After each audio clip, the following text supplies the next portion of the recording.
Hello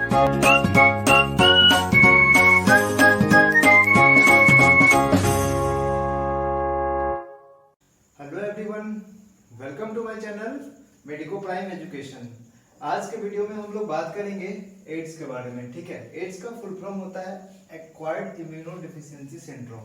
ठीक है, acquired immunodeficiency syndrome मतलब एक्वायर्ड मतलब किसी के कांटेक्ट से आने से फैलता है, इम्यूनो मतलब इम्यून से कुछ रिलेटेड होगा, आगे बताऊंगा। ठीक है, इम्यून का डिफिशियंसी होता है और सिंड्रोम, इम्यून का डिफिशियंसी होने के कारण बहुत सारा टाइप का डिजीज का आना। ठीक है, एक डिजीज नहीं, बहुत सारे डिजीज, बहुत सारा सिम्टम आना, सॉरी डिजीज नहीं, बहुत सारा सिम्टम आना क्या होता है, सिंड्रोम। ठीक है, तो इसमें बहुत सारा सिम्टम आता है, इसलिए इसको सिंड्रोम बोला गया। ठीक है, अब ये सबसे पहले ये रिपोर्ट होता है, सबसे पहले ये रिपोर्ट हुआ था 1981 में। ठीक है, ये 1981 में सबसे पहले रिपोर्ट हुआ था। उस समय 25 मिलियन पीपल इसके कारण मरे थे 25 सालों में अभी तक। ठीक है, अभी तक 25 मिलियन पीपल का डेथ हो चुका है 25 साल तक।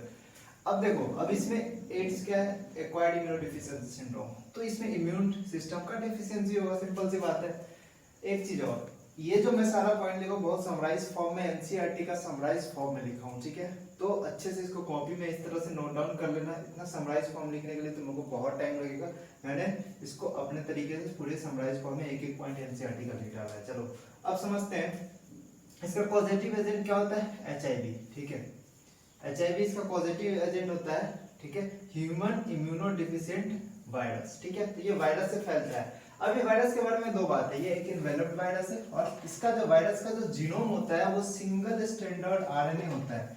ठीक है, वायरस का जो जीनोम होता है वो सिंगल स्टैंडर्ड आरएनए होता है। जब मैं बोला कि एक्वायर्ड है, ठीक है, तो इसका मोड ऑफ ट्रांसमिशन भी होता होगा। मोड ऑफ ट्रांसमिशन या तो सेक्सुअल कांटेक्ट से होता है, प्लेसेंटा के थ्रू, मदर टू बेबी। ठीक है, और ब्लड ट्रांसफ्यूजन से भी होता है। जब हम लोग ब्लड ट्रांसफ्यूजन करते हैं, ब्लड का डोनेट करते हैं, तो उस समय ब्लड चेक कर लेना चाहिए कि एचआईवी है या नहीं है। ठीक है, वो चीज चेक करके तो ब्लड ट्रांसफ्यूजन के, और इन्फेक्टेड नीडल शेयरिंग करते हैं, एक ही नीडल से 2 पेशेंट को ट्रीट करते हैं, तो हम लोग उस समय एड्स का जो एड्स फैल सकता है। ठीक है, ठीक है, अब क्या होता है कि इसमें जब एचआईवी इंटर करता है हमारे बॉडी में, तो सबसे पहले वो जाके मैक्रोफेज को इन्फेक्ट करता है और टी हेल्पर सेल्स को इन्फेक्ट करता है। ठीक है, जिसके कारण क्या होता है, टी हेल्पर सेल का नंबर कम हो जाता है और डिफिशियंसी ऑफ इम्यून सिस्टम का डिफिशियंसी हमें देखने को मिलता है इसमें। ठीक है, जब इम्यून सिस्टम का डिफिशियंसी देखने को मिलता है तो इसमें इनिशियल सिम्टम स्टार्टिंग में कुछ फीवर आएगा, डायरिया आएगा और वेट लॉस भी होने लगता है। तो ये इनिशियल सिम्टम हमें देखा जाता है। ठीक है, धीरे धीरे जब 10 साल हो गया, 5 साल, 10 साल हो गया, तो उसमें इम्यून सिस्टम, अब देखो इम्यून सिस्टम एकदम डिफिशिएंट हो गया। ठीक है, इम्यून सिस्टम अगर डिफिशिएंट हो जाता है तो उस पेशेंट को किसी भी बैक्टीरिया से, वायरस से इन्फेक्शन से, फंगी से इन्फेक्शन हो सकता है, टॉक्सोप्लाज्म, इस सब से इन्फेक्शन आसानी से हो सकता है। ठीक है, तो ये सब सारी बातें थी। अब मैं इसका जो लाइफ साइकिल है वो डिस्कस करूंगा, बहुत इंपॉर्टेंट है लाइफ साइकिल। ठीक है, तो उसके बारे में हम बताते हैं। पहले तो एक बात याद रखो कि जो क्वेश्चन बन गया था वो सारा पॉइंट मैं यहाँ लिख चुका हूँ, उसको देख लो एक बार। ठीक है, देखो जैसे कि एचआईवी फैक्ट्री को क्या बोलते हैं, मैक्रोफेज। क्यों? क्योंकि मैक्रोफेज में ये सबसे ज्यादा मैक्रोफेज में एंटर करता है, अपना डिवीजन कहाँ करता है, मैक्रोफेज में अपना डिवीजन स्टार्ट करता है। ठीक है, और टी हेल्पर सेल को कमजोर कर देता है, टी हेल्पर सेल का नंबर डिक्रीज हो गया रहता है। ठीक है, इसको डायग्नोसिस किससे करते हैं, एलिजा टेस्ट से। ठीक है, एलिजा टेस्ट से इसका डायग्नोसिस करते हैं। इसका फुल फॉर्म क्या होता है, एंजाइम लिंक्ड इम्यूनोसॉल्वेंट एसे। ठीक है, तो इसका ये फुल फॉर्म होता है इस टेस्ट से। ठीक है, अब जब लाइफ साइकिल में एक बार लास्ट में डिस्कस करूंगा, सबसे पहले जो समझ लेते हैं जो इंपॉर्टेंट पॉइंट है, जिससे क्वेश्चन डायरेक्ट आता है। ठीक है, लाइफ साइकिल बहुत इंपॉर्टेंट है। लेकिन देखो जब ट्रीटमेंट की बात करते हैं तो इसके लिए दिया जाता है एंटी रेट्रोवायरल ड्रग्स का यूज किया जाता है। तो ये कौन सा ड्रग्स देते हैं, एंटी रेट्रोवायरल ड्रग्स। ठीक है, और बट इससे कुछ टोटली क्योर नहीं होता। ठीक है, लेकिन ये जो लाइफ टाइम होता है, जैसे 5 साल 10 साल ये इंक्रीज कर देता है। ठीक है, ये ड्रग्स लेने से 5 साल 10 साल उसका लाइफ इंक्रीज होता है, जो भी एचआईवी इन्फेक्टेड पर्सन होते हैं। ठीक है, ये बात समझ में आई। लेकिन इसका डेथ पॉसिबल है, 100% पॉसिबल है, इसको बचाया नहीं जा सकता, लेकिन लाइफ को क्या कर सकते हैं, आगे बढ़ा सकते हैं। ठीक है, तो ये सिंपल सी छोटी छोटी पॉइंट थी जो कि एनसीईआरटी में बहुत सारा चीज में दिया हुआ है, ठीक है। तो इसको समझते हैं। अब चलते हैं हम लोग लाइफ साइकिल ऑफ एचआईवी, ठीक है।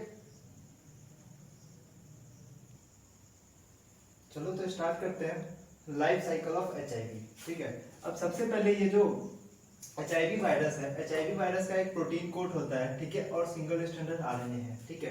तो ये क्या करता है, ये मैक्रोफेज को आके इन्फेक्ट करता है, ठीक है। तो मैक्रोफेज को आके इन्फेक्ट करता है, ये पूरा प्रोटीन कोड तो नहीं जाता, सिर्फ इसका सिंगल स्टैंडर्ड आरएनए है वो इस मैक्रोफेज सेल में छोड़ देता है, ठीक है।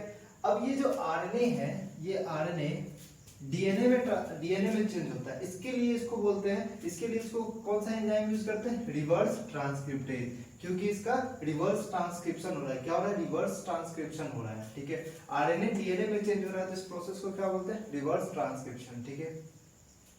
तो एंजाइम कौन सा यूज हो रहा है, रिवर्स ट्रांसक्रिप्टेज, ठीक है। कौन सा एंजाइम यूज हो रहा है, रिवर्स ट्रांसक्रिप्टेज, ठीक है। अब मुझे बताओ कि ये एक तरह का कौन सा वायरस है, ये एचआईवी है, एक तरह का रेट्रो वायरस, ठीक है। ये इसको बोलते हैं रेट्रो वायरस, क्योंकि ये रिवर्स ट्रांसक्रिप्टेज है, सॉरी रिवर्स ट्रांसक्रिप्शन कर रहा है, ठीक है।